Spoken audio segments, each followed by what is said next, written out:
Bismillah walhamdulillah wassalatu wassalamu ala rasulillah wa ala alihi wa sahbihi ajma'in. Rabbi shrah li sadri wa yassir li amri wahlul 'uqdatan min lisani yafqahu qawli. Assalamu alaikum wa rahmatullahi wa barakatuh, sisters. We are doing today chapter 67. I put in there from 67 to 70. I have no idea if we'll finish today.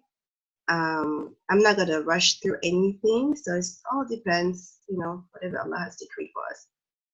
But we are going to look right now at chapter 67, which, like I was saying earlier, it's just amazing. Yesterday, a sister left me a message, actually not for me to answer, but she wanted me to ask Imam Ahmed.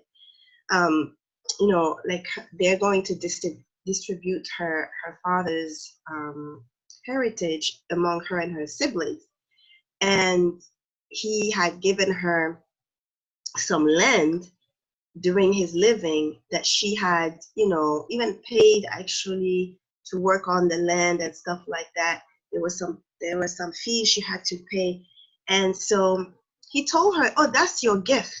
That's your gift. You're the only one who asked for it. Don't worry about it. That's your gift. And so she's asking, is this gift, is she okay with it, or should it be part of the inheritance to be distributed? So Imam was like, no, when it's land, you don't, he should not have given her land, because this is like, it's too much of a gift. It's something that goes into the inheritance. And so by her taking it, it's like she's taking it out of the rights of her siblings.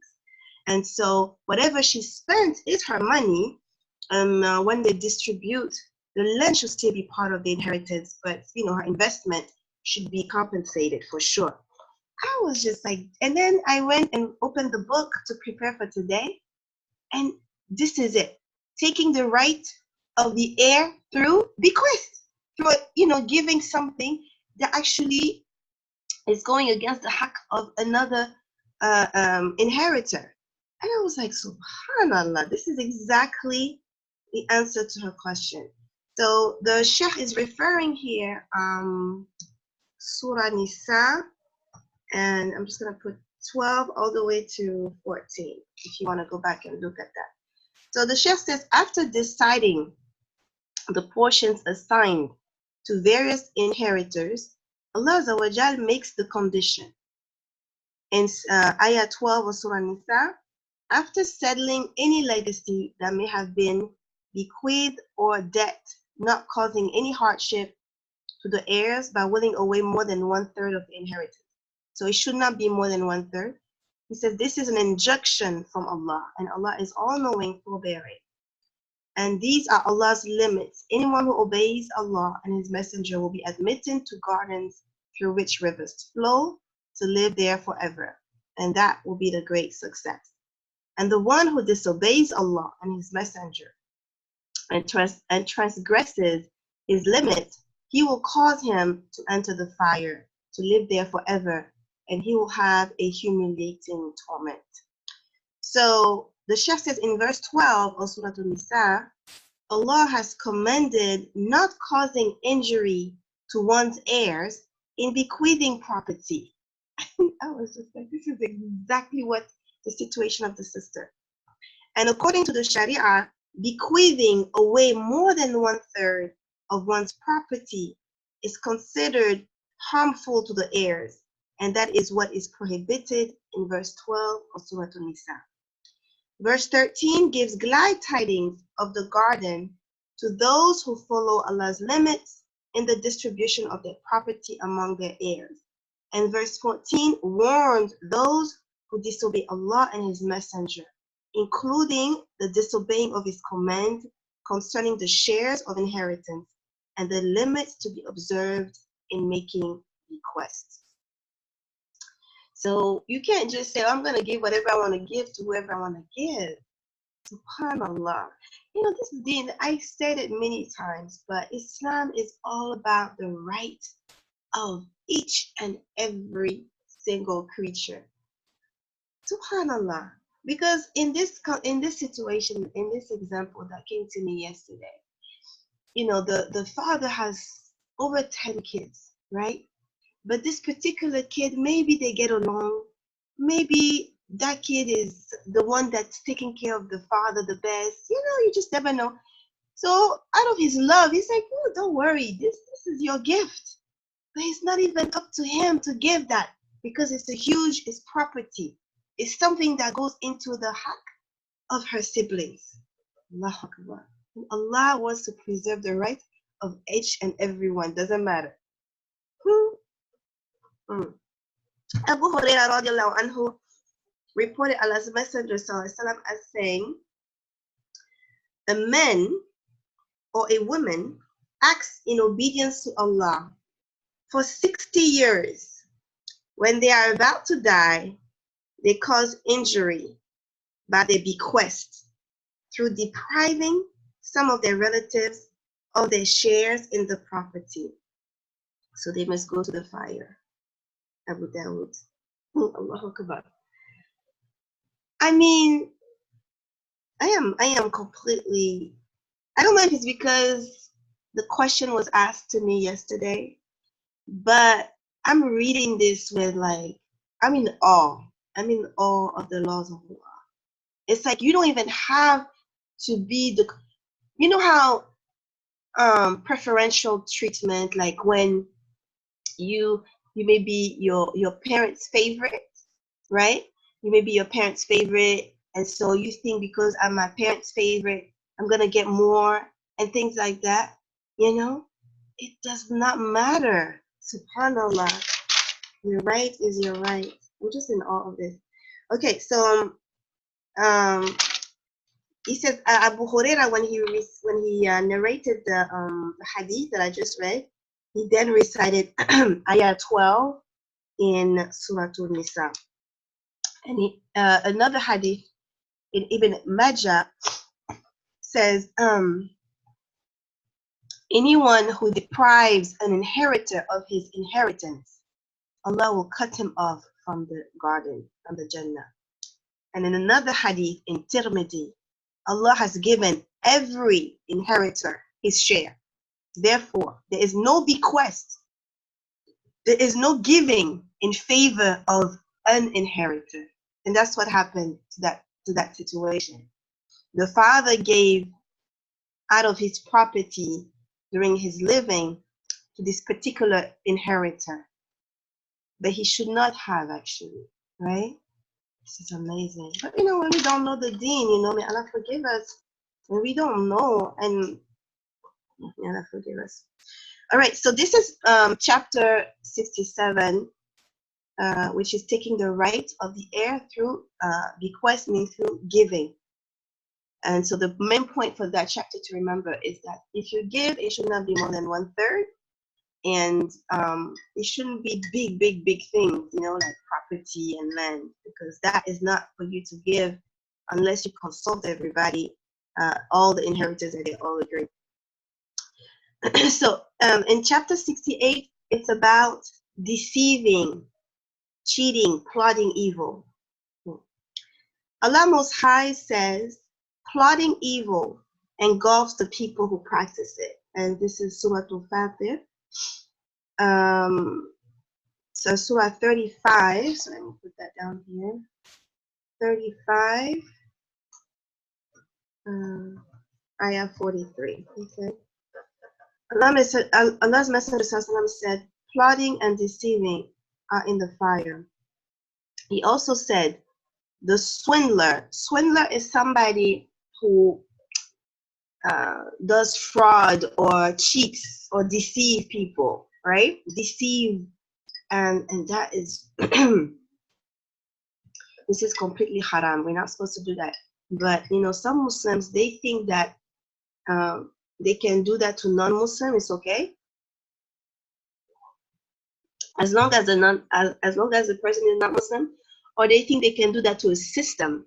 A system, like, for instance, you have a lot of people who make a lot of money in this country, stealing people's credit cards and stuff like that, credit card frauds and stuff like that.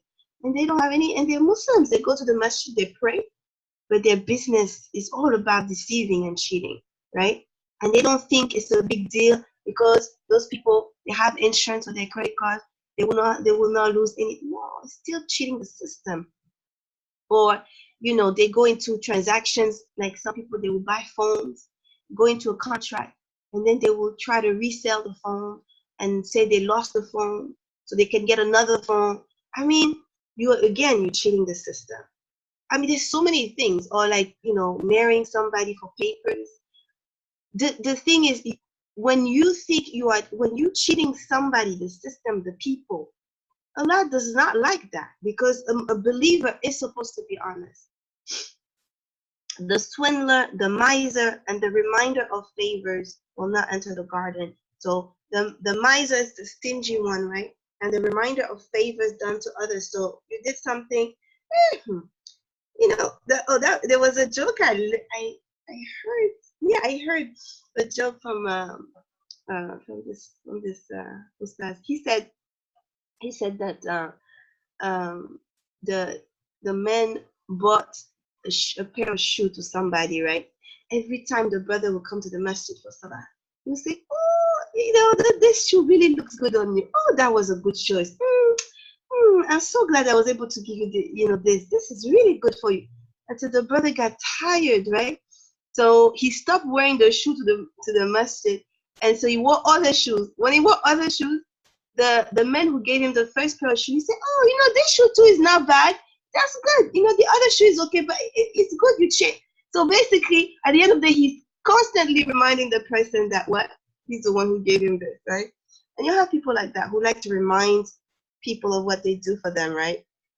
So this is also something that's very displeased to Allah, because at the end of the day, you cannot do anything for anybody without the permission of Allah. And whatever you're going to use to give someone, it doesn't really belong to you at the end of the day. It belongs to Allah. Allah is the one who can remind us of His favors, right?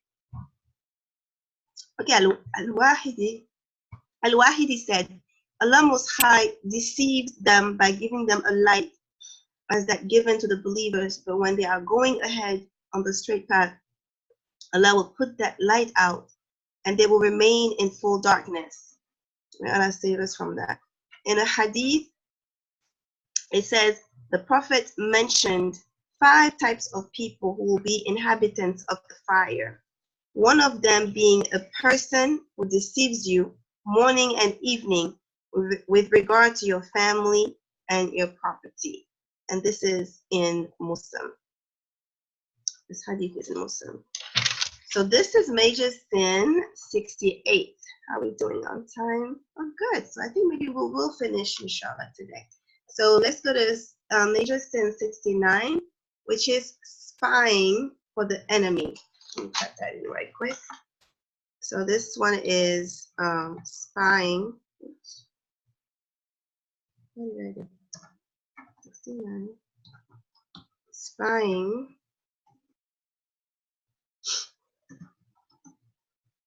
for the enemy. So you're on the wrong camp here. Okay, so this one is really short. It says that it's talking about Hatib, and mashallah, it's talking about Hatib bin Abi Balta'a. He sent a letter. He sent a letter to Mecca when the Prophet ﷺ, in Surah Al-Muntaha, if you go and read the tafsir, inshallah, you'll find that the story. But Rasulullah ﷺ was planning on marching onto Mecca, and he wanted to make it a secret strategy. And Rasulullah ﷺ made dua to Allah to keep this plan secret. And Allah answered his dua, and so when Hatib, who is a Sahabi, right? But he made a mistake, not because he wanted to come out of Islam or anything like that. But he was afraid for his family in Mecca, and he didn't have any protector in Mecca like the other Muslims. And so he wanted to give the Quraysh a favor, so in exchange of that, they will not harm his family. So he sent a letter to Mecca, but it was intersected because Allah revealed it to Rasulullah ﷺ.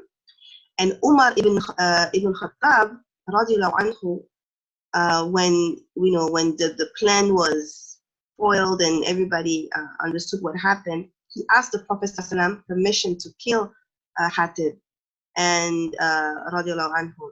But the Prophet ﷺ prevented him by saying, let him be, because he participated in the battle of Badr, right? And so the Sheikh said this incident shows that spying for the enemy of Muslims is a serious crime, which falls into the category of causing mischief in the land and destroying the crops and the cattle. This crime is punishable by death and also deserves chastisement in the hereafter. So this is like, treason. Because, and even like in a non-Muslim society, when you betray your government, I know in the U.S. it's also a huge crime. It's also a huge crime. Like, I think it's a death penalty for that, if I'm not mistaken. So, but Allah Azza wa Jalla knew the sincerity of Hatib and his intention behind what he did, and so he was not killed or anything like that. He was also a Sahabi that sincerely participated in the Battle of Badr. So, and it had nothing to do with his Islam. It just a fear. He had fear. He feared for his family. All right, so major sin 70. This is the last major sin of this book, Al-Kabairu. And this one, I'm not sure if I'll be able to complete it today. It's a little bit longer than the others. It's cursing any of the companions. So we just talked about two companions, right? So cursing any of the companions of Allah's Messenger, sallallahu alaihi wasallam. So this is chapter 17. The Prophet ﷺ said, is reported to have said, Allah Most High said, if anyone makes a friend of mine his enemy, I declare war against him. And this is in Bukhari and Muslim. He also said, do not abuse my companions. Do not abuse my companions. By him in whose hand is my soul. If any of you spent in charity as much gold as the mountain of Uhud, it will not amount to as much as a pound of the charity of one of them, or half of it. So even if you were to spend as much as the mountain of Uhud, it will be nothing compared to the value of the charity of the Sahabas. And he said, fear Allah regarding my companions. Do not make them a target of insult after me. Anyone who loves them does so out of love of me, and anyone who hates them does so out of hatred of me. The one who injures them has injured me. The one who injures me has annoyed Allah, and the one who annoys Allah will soon be punished by him. This is in Tirmidhi. So the Sheikh says these hadith and other similar ones show the superiority of the Prophet's companion over other Muslims. Okay, they warned against considering any of them as a target of cursing, abusing, insulting, slandering, or even to dare saying anything against them. The last hadith shows the eminence of the Prophet's noble companions in the sight of Allah. It is they who believed in the Prophet ﷺ, assisted him with their lives and properties, listened to them and obeyed him, acted according to his practice, and preserved that practice for later generations. Their generation was the best one, and they were the best nation ever raised for mankind. So the one who loves the Prophet ﷺ loves and respects each and all of his companions. And to hate any of them is to hate the Prophet himself. Anas radiallahu anhu reported that the Prophet ﷺ said, the sign of faith is love of the Ansar, and the sign of hypocrisy is hatred of the Ansar. Bukhari and Muslim. Also, he's similarly, love of Ali ibn Abi Talib is the sign of faith, and hatred of him is a sign of hypocrisy. The Sheikh says, It is the one who reads their life careers and their words during the lifetime of the Prophet ﷺ and after his death. They are competing with each other for the faith and they're striving against the unbelievers who know their efforts in propagating the religion, its beliefs and practices, and for the supremacy of Allah's word and the Prophet's sunnah, who best recognizes their favors. From them, we have learned our religious obligations and the methodology of establishing the spiritual, moral, and legal teachings of Islam in our lives.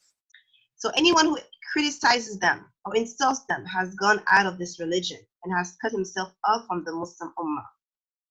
He has disbelieved in what Allah Most High says concerning them in his book and what Allah's Messenger has said concerning their noble qualities and their merits.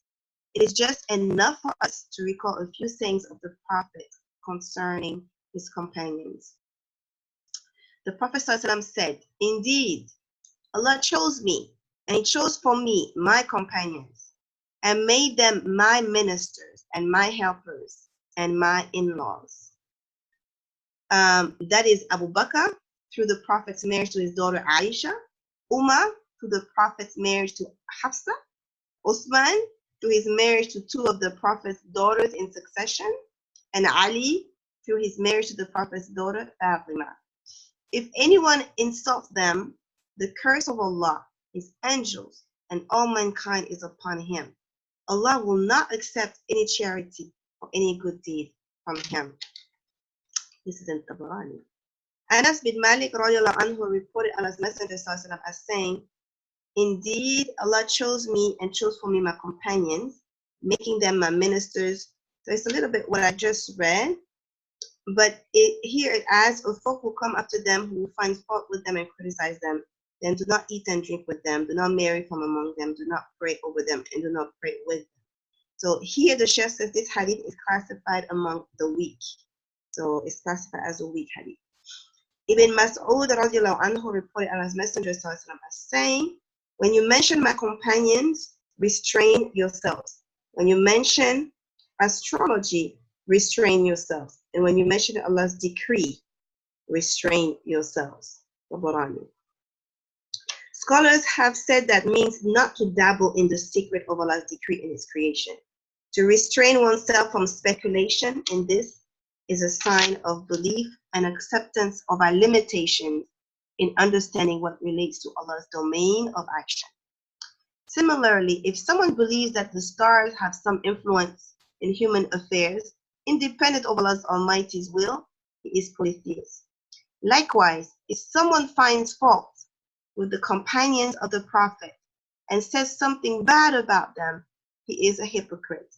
It is incumbent upon Muslims to love Allah, to love his messenger, to love what the Prophet brought as guidance and as his practice, to love his descendants, his companions, his wives, his children, his servants, and to love those who love them and hate those who hate them, as this is the meaning of love for Allah's sake and hatred for Allah's sake, and that is the most excellent kind of faith. So it says here, Ayyub Sukhtiyani said, "The one who loves Abu Bakr," Sakhtiyani, I'm incorrect. Okay. Ayyub Sakhtiyani said, "The one who loves Abu Bakr builds a lighthouse of Islam. The one who loves Umar makes the road visible. The one who loves Uthman reflects Allah's light. The one who loves Ali holds on to the trustworthy rope, and the one who speaks well about all the companions of the Prophet ﷺ is free from hypocrisy." It's a beautiful saying, a beautiful quote. Okay, so this chapter now is on the qualities of the Prophet's companions. It's a page and a half. I'm gonna stop here, sisters. It's a page and a half. It's gonna go over time. And the reason I wanna finish this next week, inshallah, is that I want to also just read the titles of all the 70 major sins that we did. Just the title, not going into detail, but I just want to go over all the titles of the 70 major sins. So we'll leave that off for next week, inshallah. But yeah, this is, Alhamdulillah, to me, this is a huge accomplishment that, this is like what is it, 500-page book? It's like, but I'm glad that we didn't rush through this. I'm glad, no, it's not it's a 250-page book. I'm glad we didn't rush through it. I'm glad that we took our time, and I think this is the best way going forward. Like when I put the trivia in the WhatsApp, as long as it's not answered, we'll just stay on it, because moving just to move on is not beneficial for us, and it could be against us. We could be asked on the day of judgment. Have we even taken the time to try to implement what we learn? Have we digest what we learn? But if we just move on, so those questions that I put in the WhatsApp, it's a way for us to sit with what we learn a little bit. So inshallah, there will be some questions in the group today to be answered before next week, inshallah. Do I have any questions or comments before we go?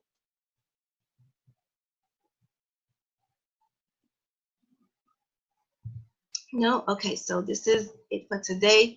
May Allah accept, Allah forgive the mistakes. سبحانك اللهم وبحمدك نشهد أن لا إله إلا أنت ونستغفرك ونتوب إليك. السلام عليكم ورحمة الله.